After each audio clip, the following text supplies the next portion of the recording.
ko hana tōku ingoa. He tangata Pākehā hou ara he tangata tiriti, he tangata whakapono. I'm one of the organisers of the Gaza ceasefire pilgrimage, and I'm speaking on behalf of Aotearoa Christians for Peace in Palestine.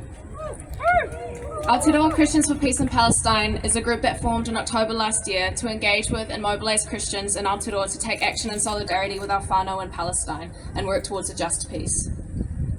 We repent for the role that the Western Church has played as a power that has underpinned the Israeli occupation of Palestine and has stood complicit in decades and decades of violence against Palestinians.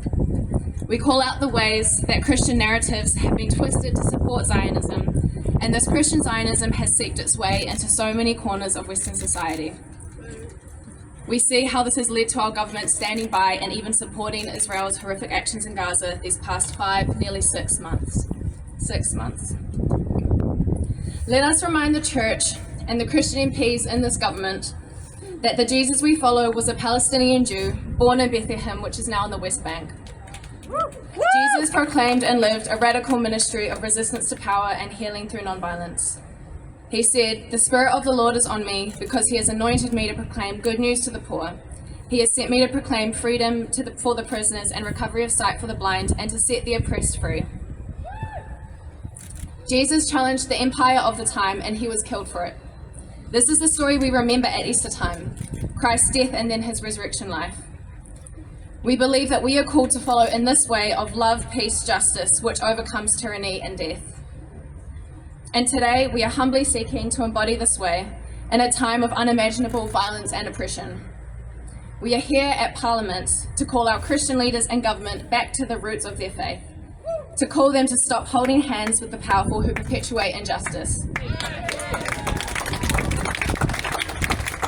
We sit with the words of Palestinian pastor Reverend Mintha Isaac, who says, "Where is Jesus in all this? He is under the rubble." Today we are walking the length of Gaza here in Pornike as an act of protest and prayerful solidarity. We are one group part of a global movement of hundreds of Gaza ceasefire pilgrimages that have happened on every continent. We began walking at 6 a.m. in Taita and Lower Hutt, and we are now halfway through our hikoi. We are about halfway the distance from Gaza City to Rafah, the journey that many have had to take to seek safety, only to be bombed and starved in the place that they fled to. Christians believe that all people are made in the image of God, and every person is sacred. We are an interconnected human family, and when one of us hurts, we all hurt. We walk this pilgrimage to embody this truth.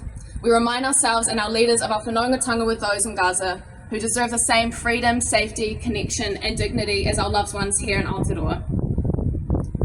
We are here today calling for the government to push for an immediate permanent ceasefire and grant emergency humanitarian visas now. These first steps towards safety are the absolute bare minimum, and from here we must continue to advocate for lasting justice in Palestine.